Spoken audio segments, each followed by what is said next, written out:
दोस्तों नमस्कार, जय भीम।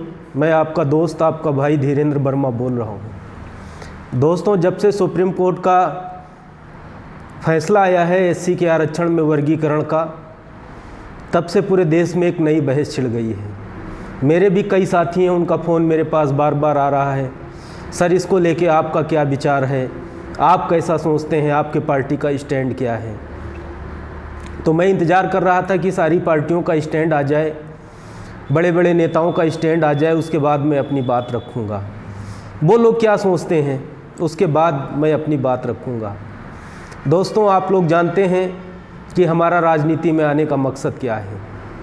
मैं जब से सार्वजनिक जीवन में आया, जब से मैंने पॉलिटिकल पार्टी बना के चुनाव में हिस्सा लेना शुरू किया, हमने कोई भी मुद्दा रहा हो, कोई भी बात रही हो, हमने कभी ये नहीं सोचा, इस चीज़ की परवाह नहीं करी कि हमारे पार्टी का क्या नफ़ा होगा, क्या नुकसान होगा। हमने हमेशा सच बोला, जो देश के लिए फ़ायदेमंद था, देश के हित में था, हमने वो बोला।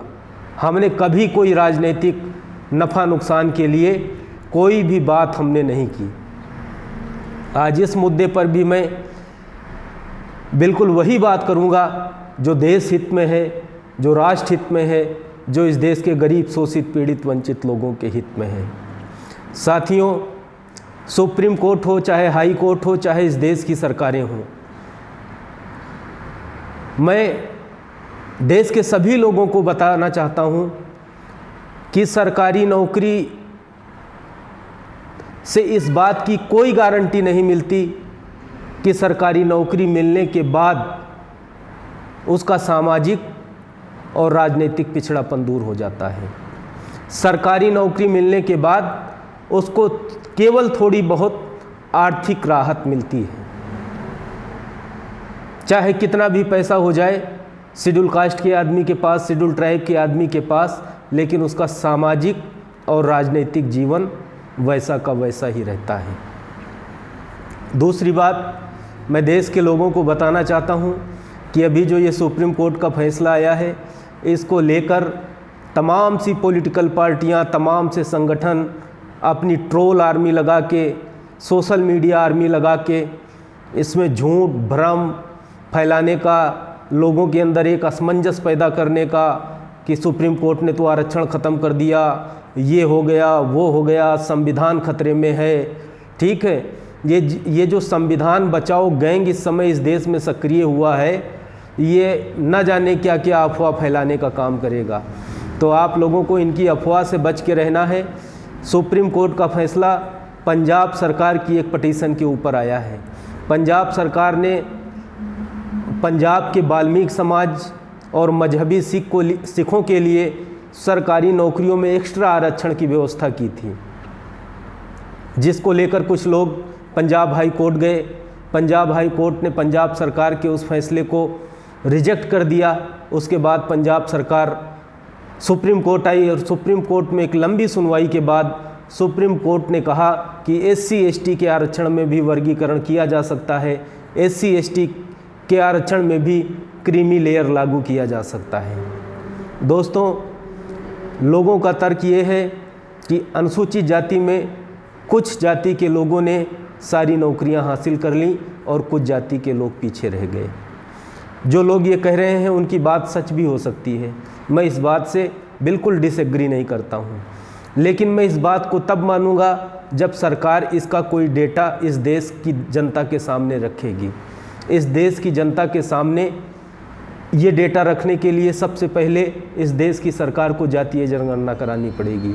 जातीय जनगणना कराने के बाद एक आर्थिक सर्वे करना पड़ेगा कि इस देश के चमारों के पास कितनी नौकरी है, दलितों के पास कितनी नौकरी है, वाल्मीकियों के पास कितनी नौकरी है, इस देश के जो अन्य छोटी छोटी तमाम सी शेड्यूल कास्ट की जातियां हैं उनके पास संसाधन कितने हैं, लैंड्स कितने हैं, सरकारी नौकरियां कितनी हैं, उनकी इकोनॉमिकल कंडीशन कैसी हैं। ये जब तक सारा डेटा सरकार इकट्ठा नहीं कर लेती है तब तक ये बात में कोई दम नहीं है कि एक ही समाज के लोग सारी नौकरियां खा गए। अगर डेटा आ जाता है, डेटा आने के बाद अगर एक ही जाति के लोगों के पास ज़्यादा सरकारी नौकरियां हैं, उनका ज़्यादा रिप्रेजेंटेशन है, तो ज़रूर जो समाज के लोग पीछे छूट गए हैं, जिनको प्रतिनिधित्व नहीं मिला, सरकारी नौकरियां नहीं मिली, उनके लिए सरकार को उपाय करने चाहिए, उनके लिए एक्स्ट्रा आरक्षण की व्यवस्था करनी चाहिए। हमारी पार्टी इसके पक्ष में है। दूसरी बात ये रही कि आरक्षण जब इस देश में लागू हुआ था उस समय दलितों की सामाजिक, आर्थिक, राजनीतिक स्थिति समान थी। पहले आरक्षण के टर्म में जिन लोगों को सरकारी नौकरियां मिली, उनके पास पैसा आया, उनके जीवन में सुधार हुआ, उनके बच्चों को अच्छी शिक्षा मिली, तो मास्टर का बेटा मास्टर बन गया, मास्टर का बेटा पटवारी बन गया, मास्टर का बेटा थानेदार बन गया। ऐसे सरकारी नौकरी वालों के बच्चे ही आगे बढ़ते गए। क्यों? क्योंकि किसी भी सरकारी नौकरी को हासिल करने के लिए एक क्वालिफ़िकेशन का क्राइटेरिया होता है। अगर आप उस क्वालिफ़िकेशन के क्राइटेरिया को फुलफ़िल करते हैं तभी आपको सरकारी नौकरियां मिलेंगी। तो जिस शेड्यूल कास्ट के आदमी को सरकारी नौकरी जिसके पास थी, उसके बच्चों को अच्छा पढ़ने का अवसर मिला तो उनको अच्छे नंबर आए, उनको नौकरियां मिल गईं। अगर वाल्मीकि को नौकरी नहीं मिली, धानक को नौकरी नहीं मिली और जो छोटी छोटी जातियां हैं उनको नौकरी नहीं मिली, तो उनको अच्छी शिक्षा देने की जिम्मेदारी किसकी थी? उनको कंपटीशन लायक बनाने की जिम्मेदारी किसकी थी? सरकार की थी। लेकिन सरकार की नीयत नहीं थी। सरकार नहीं चाहती थी कि एससी के लोगों में और गरीब तबके के लोगों में अच्छी शिक्षा आए। तो सरकार अपनी गलती को स्वीकार नहीं करती है। सरकार या कोर्ट गलती कहाँ निकालते हैं? आरक्षण में गलती है। ठीक है, आरक्षण में गलती है तो जो अगर सरकारों की नीयत अच्छी होती और सरकार अगर सर्वे कराती कि अनुसूचित जाति में किन जाति के लोग, किन समाज के लोग पीछे रह गए हैं, आप उनके हर साल राज्य सरकार उनके 100 बच्चों को आईएएस, पीसीएस, आईपीएस, थानेदार, लेखपाल, पटवारी के लिए स्पॉन्सर करती। आज आज़ादी के 75 साल बाद उनका प्रतिनिधित्व बराबर होता। लेकिन दलितों को मिला क्या? एक ही सहारा मिला, केवल आरक्षण का। आरक्षण से नौकरी मिली, नौकरी से पैसा आया, पैसा से अच्छी शिक्षा मिली, तो जिसके पास पैसा था, नौकरी थी, उनके बच्चे आगे बढ़ते गए। जिनके पास पैसा नहीं था, उनके पास अच्छी शिक्षा नहीं थी, उनके बच्चे पीछे छूट गए।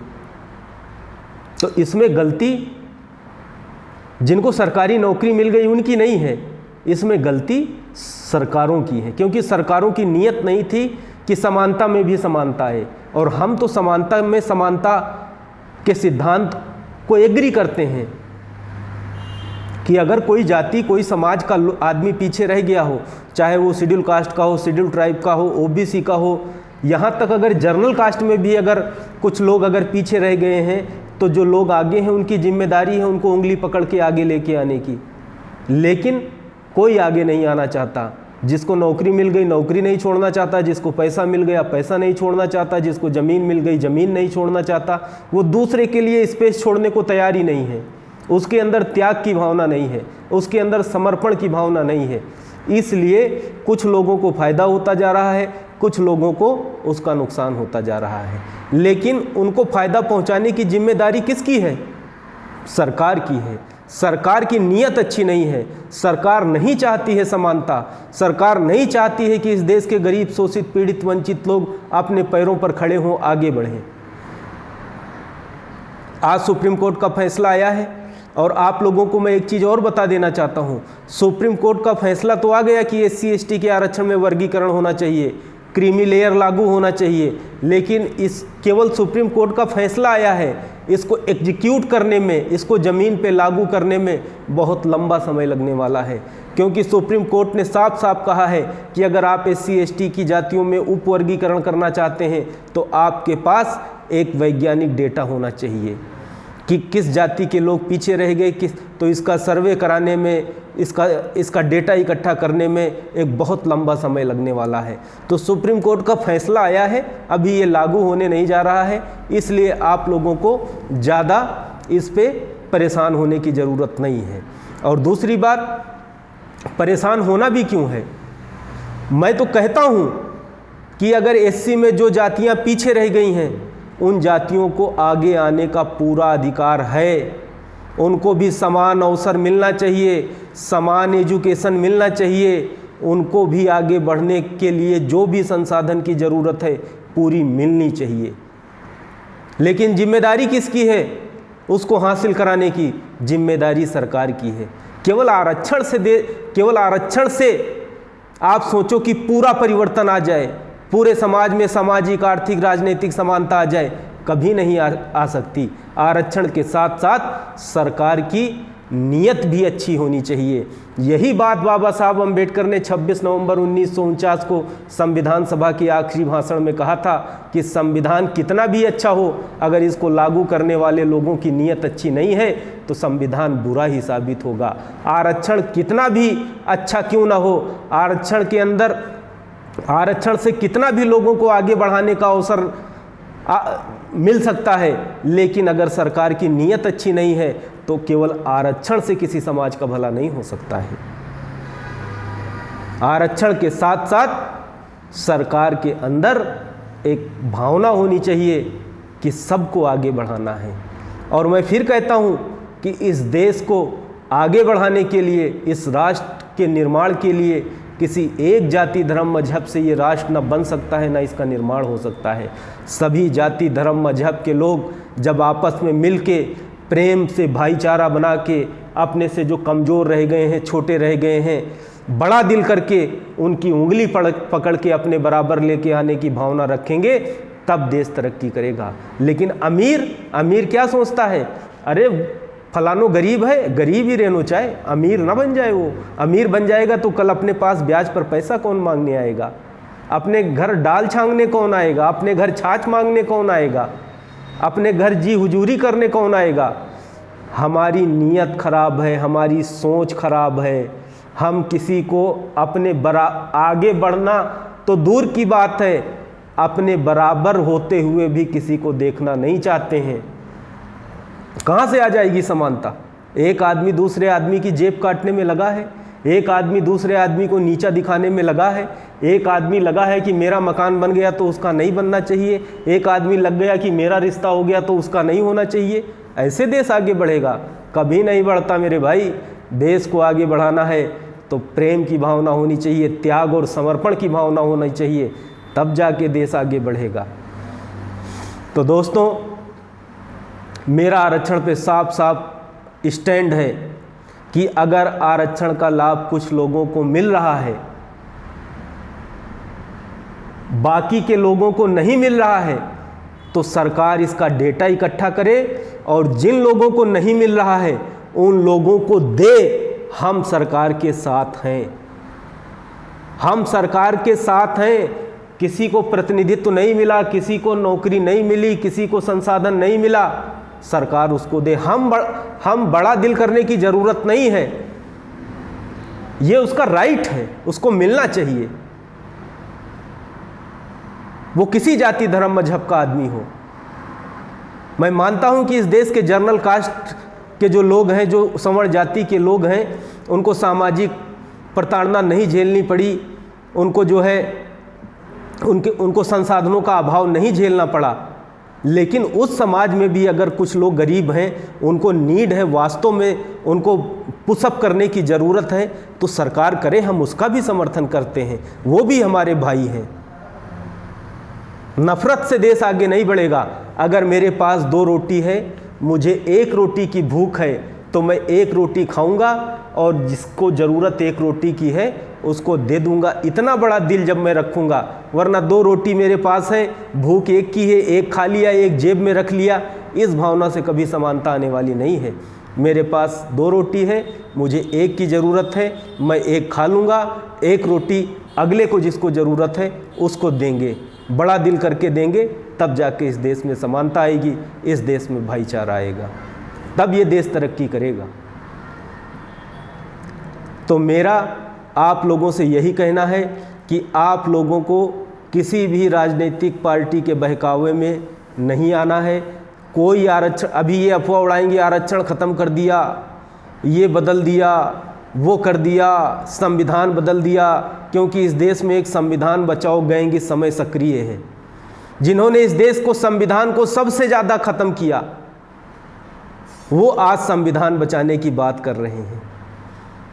ठीक है, ओबीसी के आरक्षण में आप देखो काका कालेलकर की रिपोर्ट 1900 का गठन 53 में हुआ, 55 में रिपोर्ट आ गई, 77 तक लागू नहीं किया। कौन था सत्ता में?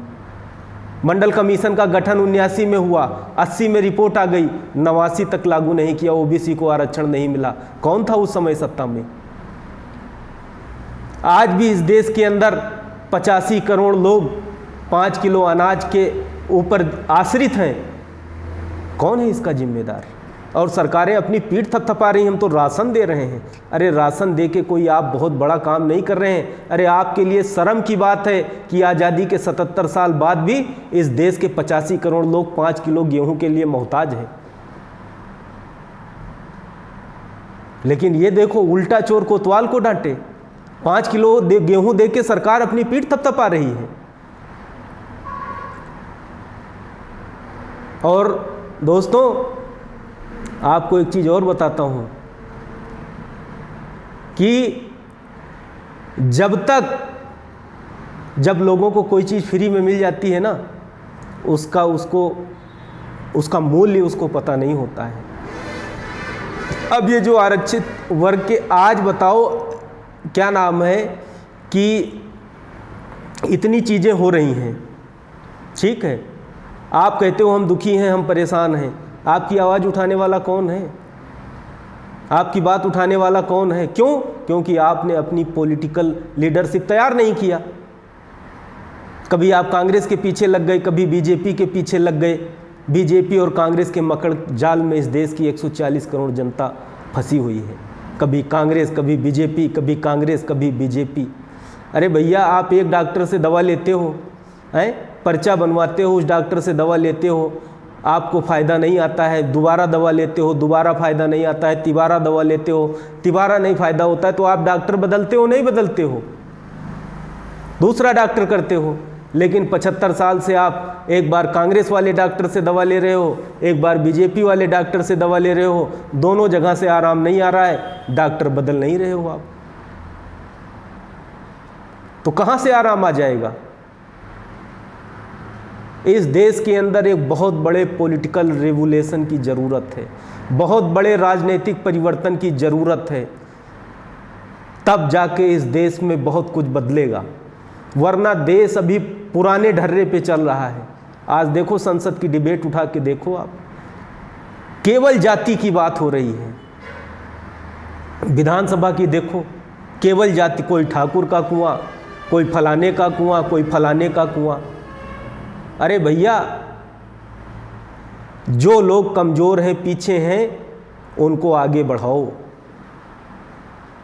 बातें मत करो। ठीक है, भविष्य में हमसे गलतियां हुई हैं, हमारे लोगों से गलतियां हुई हैं, कोई बात नहीं है, हुई हैं, उन गलतियों को सुधारना है। क्या जिन लोगों ने इस देश को आज़ाद कराने के लिए अपना सब कुछ कुर्बान कर दिया, उन लोगों ने ये इस भारत का सपना देखा था?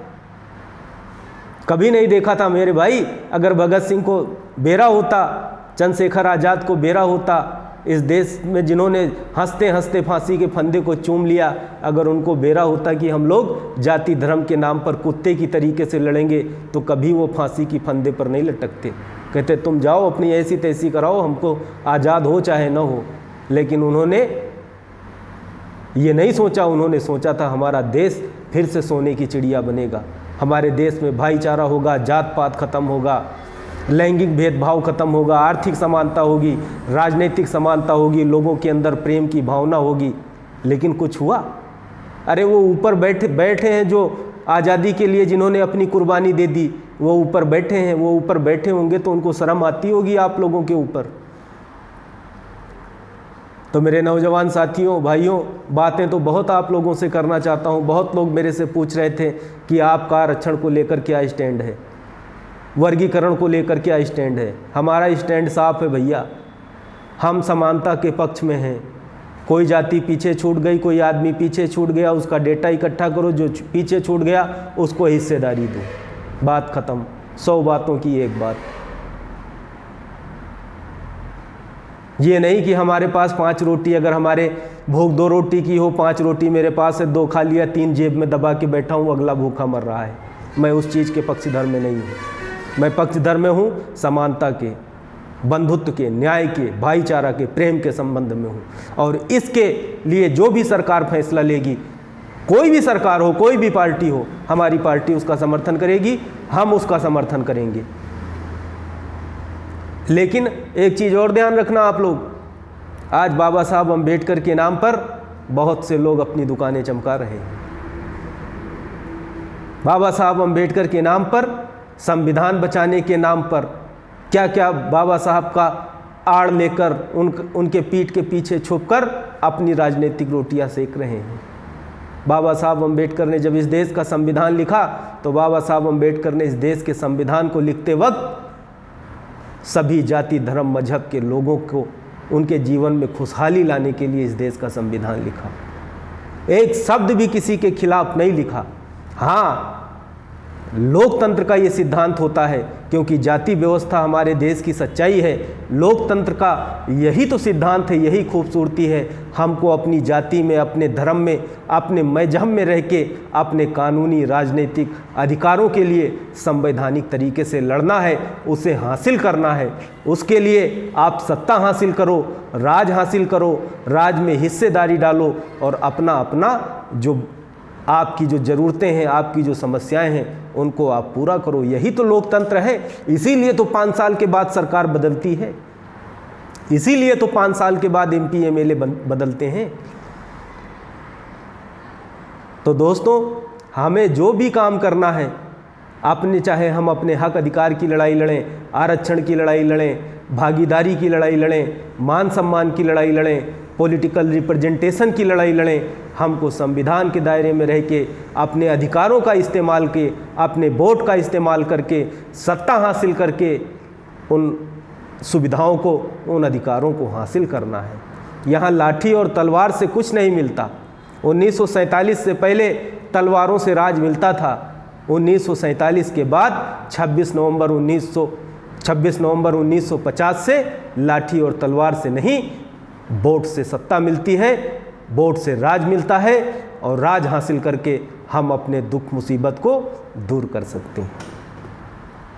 लेकिन वोट देना दुश्मन को और दुश्मन से कहना हमारी रक्षा करो साहब, दुश्मन आपकी रक्षा करेगा? दुश्मन कभी आपकी रक्षा नहीं करेगा। आपको अगर अपनी रक्षा करनी है, वो किसी जाति, धर्म, मजहब का आदमी हो। मैं तो कहता हूँ किसी जाति को किसी के सहारे रहने की ज़रूरत नहीं है, किसी धर्म के लोगों को किसी के सहारे रहने की ज़रूरत नहीं है। आप अपनी हिस्सेदारी अपने वोटों के माध्यम से सत्ता में डालकर आप अपने दुख मुसीबतों को आप खुद दूर करें, क्योंकि आपके दुख मुसीबतों को आपसे बेहतर न कोई समझ सकता है, न आपसे बेहतर तरीके से कोई उसको दूर कर सकता है।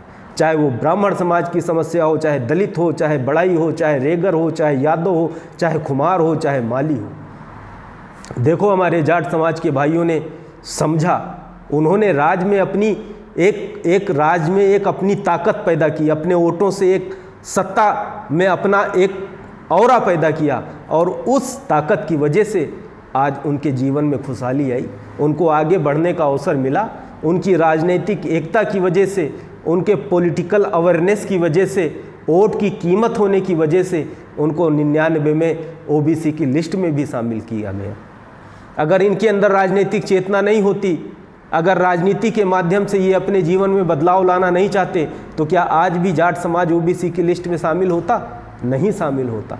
लेकिन उन्होंने अपने लोकतांत्रिक और संवैधानिक ताकतों को समझा, अपने वोट की कीमत को समझा और अपने वोट से सत्ता हासिल की, और आज वो अपने दुख मुसीबतों को दूर कर रहे हैं।